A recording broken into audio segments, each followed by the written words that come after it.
Taas po. Sige na, mauna na kayo. Gusto na ako. Bilis. Sir Lee. Sige na, mauna na kayo. Ako nang bahala sa kanya. Sige na, mauna na kayo. Di. Sige na. Ako nang bahala dito. Sige po, isa po. Sige. Dre? Dre, si Dalton to. Andre. Andre, si Dalton to. Sige na, buksan mo naman tong pinto. Dre!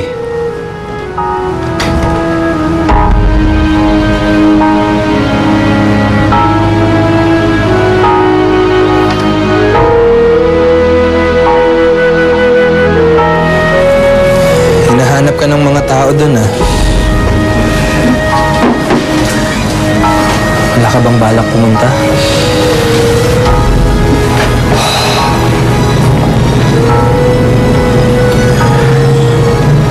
Buo na sana yung album niya.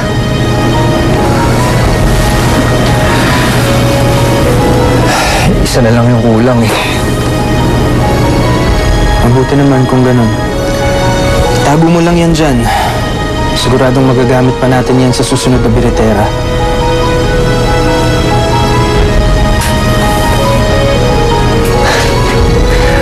Ganun ba kagad yung iniisip mo? Ganun na lang ba yung tingin mo kay Louie May? Isa sa mga talents mo na pwede mong palitan anytime? Of course not, Andre! Paano mo masasabi sa akin yan? Mahal na mahal ko si Louie May. Mahal natin siyang lahat.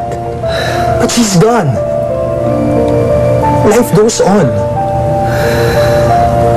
Hindi naman pwede porket wala na siya, hindi na tayo makakapag-function, di ba?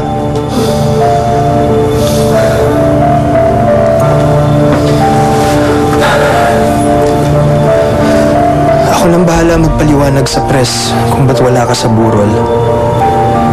Pero please, kailangan mong magpakita bukas sa libing, ha? Para saan ba lahat to? Ha? Para saan lahat to kung mag-isa lang naman ako? Buti sana kung nandyan yung pamilya ko. Buti sana kung nandyan yung kapatid ko. Ang sabi mo sa akin, wala kang pamilya. Tapos ngayon, may kapatid ka? Andre, you should tell me these things para maprotektahan kita. Kahit ano ba man yan. Come on. You can tell me what's wrong. Hindi mo kailangan pilitin sarili mo. You can tell me everything when you're ready. Magpahinga ka na. 14 pa lang ako noon. Nang muling magbuntis yung nanay ko.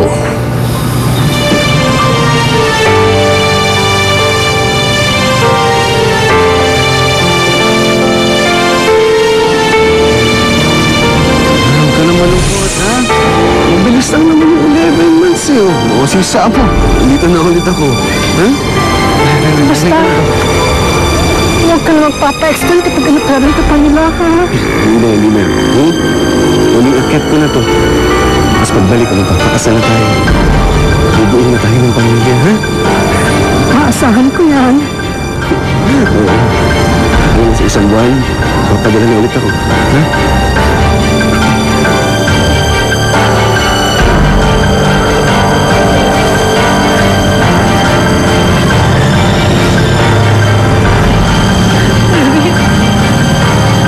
Mag-iingat ka dun, ha?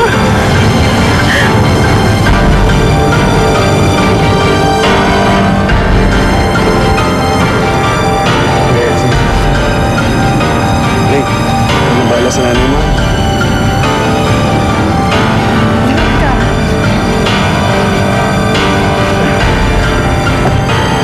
Eric, tawagan mo ako, ha?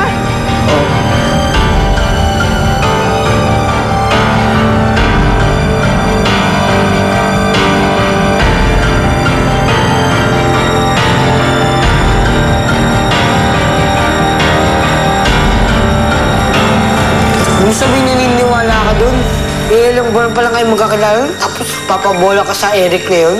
Tito Eric, Ray. Hindi Eric. Mahal niya ako. Kakasalan niya ako. Tsaka anak, kung hindi dahil sa kanya, hihinto ko na lang sa pag-aaral mo. At nararamdaman ko, mahal niya talaga tayo. Anak, kung talagang mahal mo ko, dapat tanggapin mo na rin siya. Di ba marami na akong tinanggap?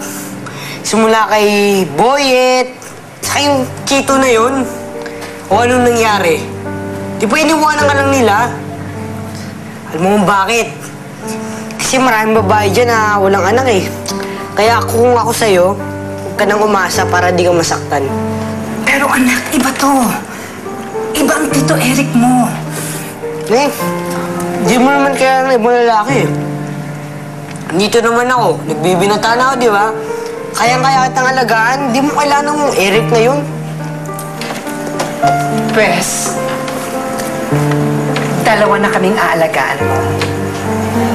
Kasi magiging kuya ka na. Magkakaroon ka na ng kapatid. Oh, bakit ka nalungkot? Anak, good news yon, dapat masaya ka. Tsaka alam mo, anak, sigurado ako, babalik ang Tito Eric mo kasi magkakaroon na siya ng Eric Jr. Aalagaan niya tayo. Tayong tatlo.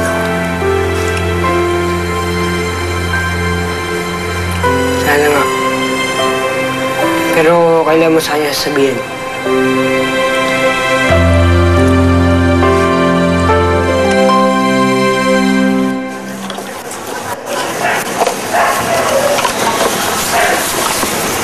Oy, pare.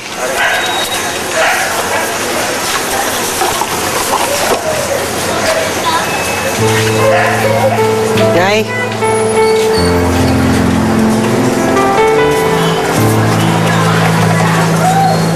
Hindi ko makontak. Salamat ho.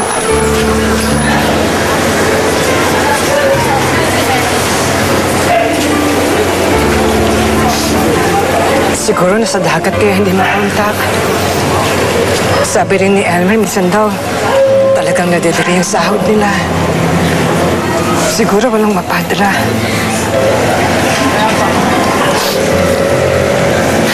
Nag-aalala ako sa Tito Eric mo.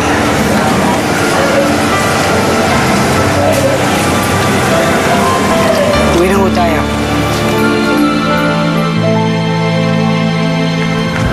Andre! Andre! Andre! Andre! Oh, bakit? Yung nanay mo. Walang anak na ata. Ano? Sakit lang po ah. Tara, bilis.